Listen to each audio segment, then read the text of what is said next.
was a heck of a double feature. My face hurts, honestly, after all this. So, last year you were here at the Beverly for the 20th anniversary, which was an absolute blast for anyone who was out here.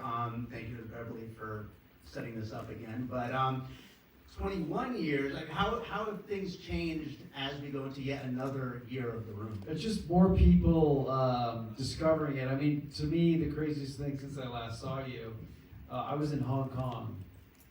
And there was this big screening, and I didn't know what to expect. And when I got there at the end, they were doing the spoons, doing the lines, and I came out, and we did like a short Q&A, and they said so much energy. And some guy, the far back at the theater, was like, "Hey, I've always wanted to toss a football with you. Will you do it?" And so I was like, "Yeah, sure." So from the far back, he threw it, and hit the ceiling, came all the way down. I grabbed the football, and he like puts his hands up, and it's like about a good 37-yard throw to the back of the theater, and I'm like, sure, why not? Take it, launch it, catches it, the whole theater went crazy. I just dropped the mic, and I was like, that's it. So it's just amazing how far the film has traveled. Yeah, it must be gratifying in its own weird way to see this just continue to grow. And like, you know, you see regular movies, they have their fans, but they don't have this. It's really weird. Like, I think there's a point where you just kind of go, okay, I need to like understand and learn from whatever this is, because you were there at the very beginning. Yeah. And so, kind of like what I experienced, I love cringe humor, and that's when I met Tommy in the acting class. Like, that was like the masterpiece of cringe. He would go up and do Shakespeare, and he would argue with the teacher, and I thought this was so much fun. So I didn't know if people would appreciate this kind of movie, and you know, for a movie that still brings people in. I've had people that are now married because of this movie. So I just kind of been like, okay, you know, we know what this movie is, but what's there? What was in it that would bring people back over and over? We heard from the disaster artist from your book and from the movie about Tommy's response to all of this and how it's been received. Has that continued to evolve over the years? I think, you know, when you make a movie that you think people are going to be crying at the end, and then they're laughing their ass off, I think it's probably very, very confusing. So I remember when I went up to him and said, "Hey, congratulations," he said, "My God, it's tragedy, people are laughing." And I think he does see this, and he does see that people love the movie, and I think any filmmaker would hope for that reaction, that after 20 years, people still want to talk and watch a film. I'm sure he was still hoping for tears, but he's got them just in a different way.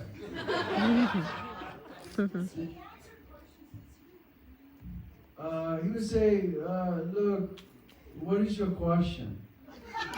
Your question, you don't have a next question, move on." Yeah, he's a little bit cagey, right? Yeah, it's become more of like an act now, where he'll answer a few questions, like someone will be like, you know, "What do you think about the reviews of the room?" And he'll say, "Don't believe what you read, okay? You are better than internet." And I'll be like, "Yeah, I like that. You're better than the internet." That's like, it's a deep one. I feel like that is how he acts in the movies too. Like, which I want to jump around a little bit between The Room, Big Shark, and everything else. The Big Shark. First of all, how much of this was improv? Because it feels very improv-y. So I was helping him during the pandemic to like type out like the script he wanted to write.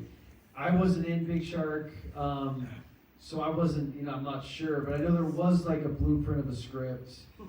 But I think, yeah, I mean, it was a lot of run and gun, and you know, I loved how there was a few scenes that like repeated. And I mean, the shark, the whole point was that he said the shark was going to be 35 feet. That's like the seed of the idea, right? Yeah, and then at the very, very end, I love how the shark looks like a great white, but then becomes huge again. So it keeps you on your toes. Was that something that he asked for your input at over the years? Sorry, like I said, I helped him, and then the first time I saw it was with him at the very first screening. And I was sitting right next to him, and I had no idea what I was about to watch. And so I just had to make sure to nod and you know, show all the emotion that you hope for. So, talk a little bit about the balance of doing these screenings, about your own directing career that's taking off, and about just continuing to work with Tommy and all these crazy things you're doing. Yeah, so I got a chance to work with Tom. It was a 15-year break. We made The Room, and then we didn't work together again until Best Friends, and which we shot some scenes here in Vegas. And I approached that very differently, where I always thought Tommy was an interesting performer, and I thought in the right role, if you took him seriously, I thought that'd be a really fun challenge. So we made Best Friends, and I just really enjoyed making films. You know, I think a lot of times, as an aspiring actor, someone's in the business, and you're kind of waiting for the phone to ring, and you're wondering, do I fit into that part? Will someone give me a role? And then you realize you can just make a movie and you know, create a part. So after making Best Friends, I really enjoyed putting films together. So then I wrote and directed a horror film called Miracle Valley, which came out, and then naturally after that, a UFO abduction horror film is where I wanted to go. So that's what I'm working on now. But getting a chance to get out and meet people in a movie theater, talk about movies, you learn so much with an audience watching a movie in the theater. So I'm very thankful to be able to come to awesome theaters like this, hang out with you guys, talk about movies, know what like makes you guys tick as an audience, like what draws you in. You know, 3 sex scenes in the first 15 minutes. Boom, you got to include that every time. You know. But no, on the UFO movies, but you know. UFO, alien sex scenes, we got it. But no, it's cool as a writer or whatever, artist, being out there, having new experiences is really important when you're creating. Would you say learning from your failures is as exciting and as important as like any kind of schooling or any of that kind of stuff? Yeah, I think getting out there, you know, I'm sure you can talk to any filmmaker at any point, and they watch their movie and they know they could have done that one scene better if they just took more time. And so for me, you know, I was able to put out 3 or 4 movies in a short time, and I realized with the UFO movie, I really wanted to take time and sit with it, you know, like, why am I making this? Do I really believe in all? Is it tight? Is it ready? And so taking time with your work is something that I really wanted to do. So I think learning from that is very important. That is cool. Talk a little bit more about Forbidden Sky, though, because I mean, it is a very exciting project, and it looks like it's going to be a really cool film. It's funny. I was having a talk with people here. They left because person didn't know that spoons were being thrown, and so we ended up talking about Art Bell, who you guys know who Art Bell is? Yeah. So the movie Forbidden Sky it's inspired by a caller that went into Art Bell that claimed he was being abducted by aliens, and it was so convincing and so terrifying that I always wondered what happened to that guy. And so I wrote this script based on that, and I've been working on it for like 3 to 4 years. And the trailer you guys saw is that call that went into Art Bell. If I'm not mistaken, isn't that, he was Vegas-based, wasn't he? Yes, they were telling me, I didn't know until about 20 minutes ago that Art Bell passed away. Yeah. So they were like, we went to his grave like last week. Making your Vegas film already. I'm excited for that. So yeah, we'll definitely have to get you back here for that. But so back to The Room. You know, again, the whole thing, it just continues to evolve. But like, are there favorite little bits and things that people do? I mean, last year people were doing certain things. This year people are doing even more things that are starting to incorporate some big shark moments into this, which was very interesting to see. Smart audience, because that's what you should naturally do. Yeah, of course. So there's one of my new favorites is at after the birthday party when Lisa leaves Johnny and he slowly gets up from the bed and he like starts to walk out. Everyone should yell, "Hey Johnny, what's your favorite Jordan Peele movie?" And then he gets to the edge of the staircase and he says, "Get out, get out." So it's just incredible how it continues to evolve. Yeah. That's amazing. With the Disaster Artist, one of the really fun things in that, I don't know if anybody here has listened to the audiobook, but it's your Tommy impression and the way that you kind of speak his lines and all that. How does he feel about that? Yeah, I would do that to him years ago because French was my first language, and Tommy does speak some French. So I'd always like throw in some accent French. He'd always say, "Greg, French style does not work in America." So it was always sort of a joke when I do that. But I tried to get him to read his role in the audiobook when we recorded it. But then I realized it might take 10 years, so then I just decided to do it. So he said, he's like, if people like it, then it's fine. But he's like, yeah, it's okay. I close my eyes. Well, with your best friends that you guys work together again, are you guys planning on it? Did you continue to like throw the idea back and forth like the football, so as it were? We do, yeah. I'd love for him to have a cameo in Forbidden Sky as one of the bad sci-fi villains. I think it'd be a real stretch for him to play an alien. So, tell me he's the good guy. Yeah, you got it. Tommy's the good guy. I want to open up to the floor. So we have any questions for Greg here? Right in the middle, right up there. So I really like shitty shark movies, and so I'm just curious, since you were involved with the writing on Big Shark, if there were, other than good shark movies, if there were any shark movies that you drew on or anything like that.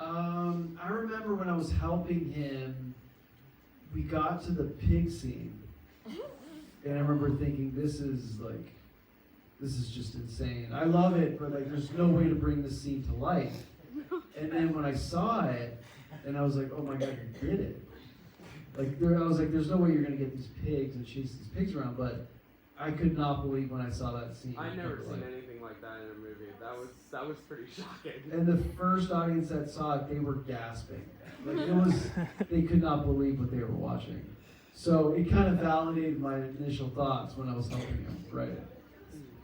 That was an absolutely wild scene, and we never really do see them release the pig, so there's got to be some cutting stuff going on there. I think so. Yeah, we'll see the director's cut at some point. Were those real pigs though, in like the boat?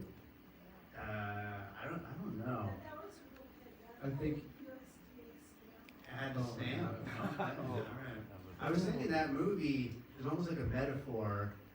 We are the shark, and the movie is a pig in a boat with dynamite with blood all over it to attract us back out to the movie theater. Right? Do you know that he really swam in that swamp water? No. That was a legit swamp at night in December. December.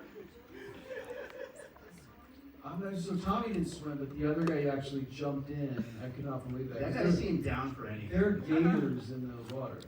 At night. He just like jumped in for it. Wow. Any other questions up here? I got right here.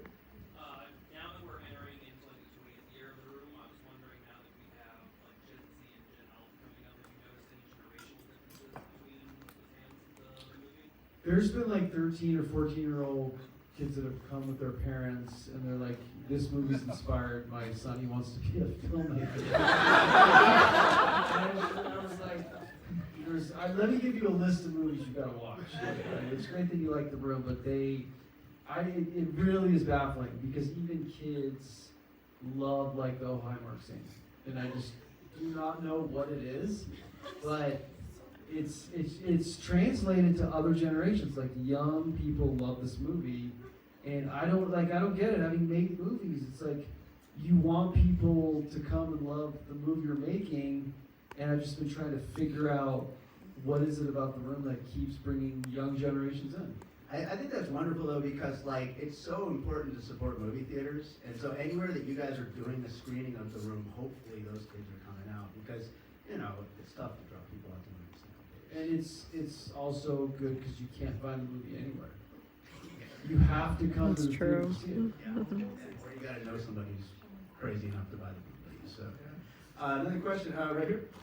So you've talked to so many, you've been to so many theaters, you've talked to so many audiences. What do you think is so unique about The Room that's inspired this culture? Because there are a lot of bad movies out there. Yeah. This one is unique. Well, I mean, what I've kind of come to learn is, to me, a bad movie is one that, like, I'm like, dear God, let's just turn it off. Like, I never want to think about this again. I cannot finish it. My mind is totally elsewhere while it's playing. I'm like, I wonder if I'm going to play golf tomorrow. Or, like, I mean, it's just, it does not connect with me at all, and I never think about it again. But The Room is literally, like, means so much to people. I remember James Franco had never seen The Room when he was reading the book, and he's like, this story's so insane. Is it real? And he went to go see The Room, and he became obsessed with it, and then he found out that, like, Seth Rogen and Jonah Hill would go see it early, and they were obsessed with it, and they brought people. So, like, we get, like, it's a bad movie, but I don't know what it is, because it doesn't have, like, who's the audience? The sincerity is actually, I think, a big part of it.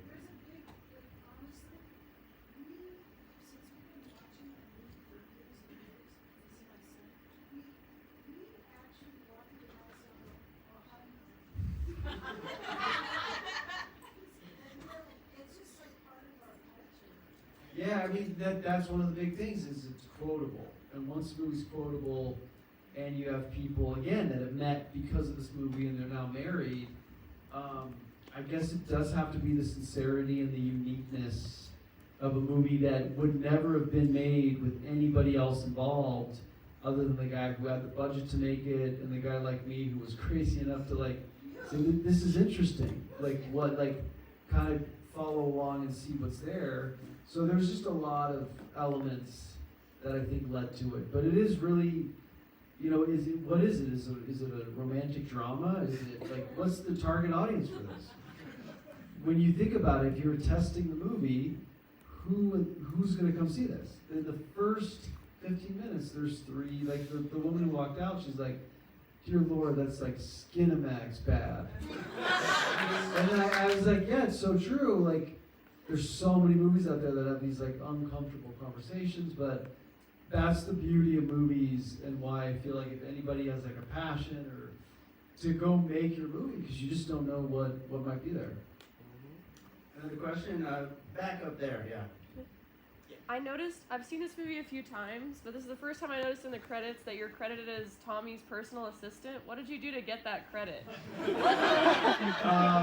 mean, I kind of did, like, everything that needed to be done, and I think I did a lot of it as a friend. Like, I didn't need anything, but he's like, no, you're assistant, you're line producer. I was like, nah, it's fine. It looks weird if you credit me. He's like, no, don't put yourself down. So yeah, he made me one of his assistants, like, as a credit, because they thought I did a lot of help. So. Did you go really dark to James Yes. Yeah. Yeah. That's a great moment in the book and in the movie. Yeah. And, yeah, it's really fun. I gotta ask you real quick, is Occupy My Brain a new Tommyism? Yeah. And delusional line. Put that on. It's like, I'll get that next year. So good. One more question right there. So, I first discovered this by Adult Swim used to play it on. Yes. April Fools. Yeah, exactly. And I thought, what you're saying, I thought I was doing like a weird Skinamax thing, like fucked up with my channels. I was just getting porn at night, but That's such a good point, because I remember a really good buddy of mine, when The Room started, like, being talked about everywhere.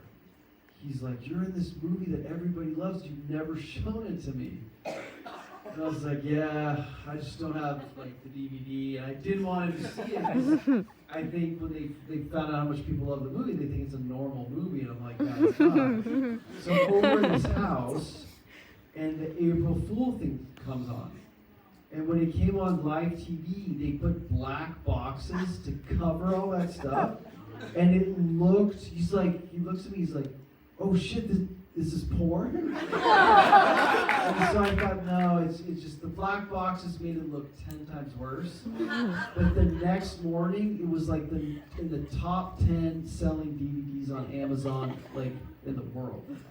So I was like, I guess it worked, but and then Adult Swim would do that every year on April Fools. So the guy from Blink-182, the singer, said that's how he discovered it. He said it was on Adult Swim. He's like, they were on a tour bus and it came on and they were watching it and thinking, what is this, like a David Lynch dream? That's a fair assumption, absolutely. Yeah, I definitely. think David Lynch would have liked. I think so. I think he'd love it. It actually has David Lynch elements. Like Danny is a David Lynch character. Yeah, I see that. Another question right here. When did you first realize that the room was actually becoming pretty popular? So I remember I would like give out the DVD to people in LA, and there were people that, film students that would come see it. It wasn't until like 2009, an Entertainment Weekly reporter reached out, and he told me, this movie's being studied in universities. I'm writing an article about it.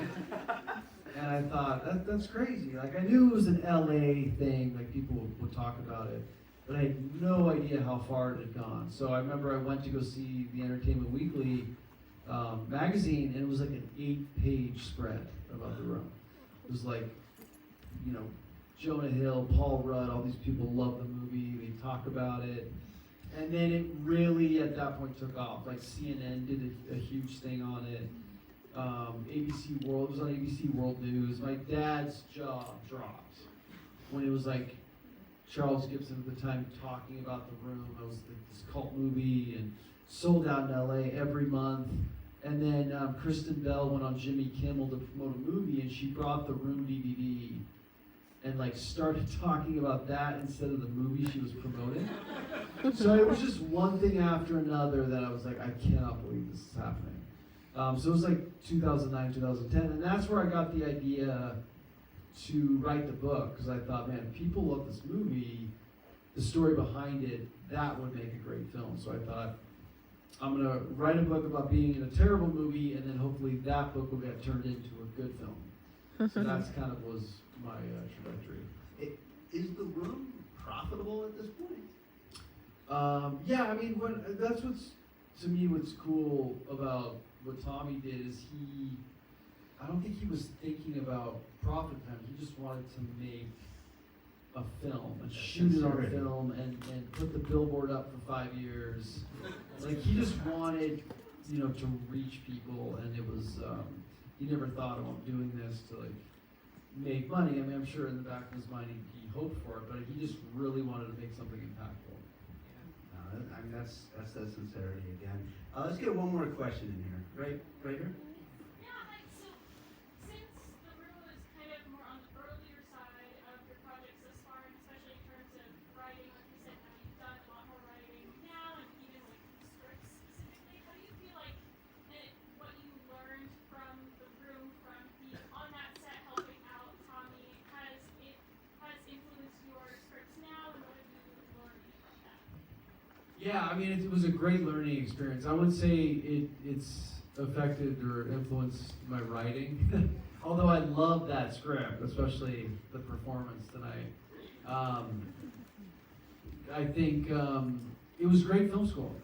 It was, I was all of a sudden, thrown into a role where I had to run a whole production.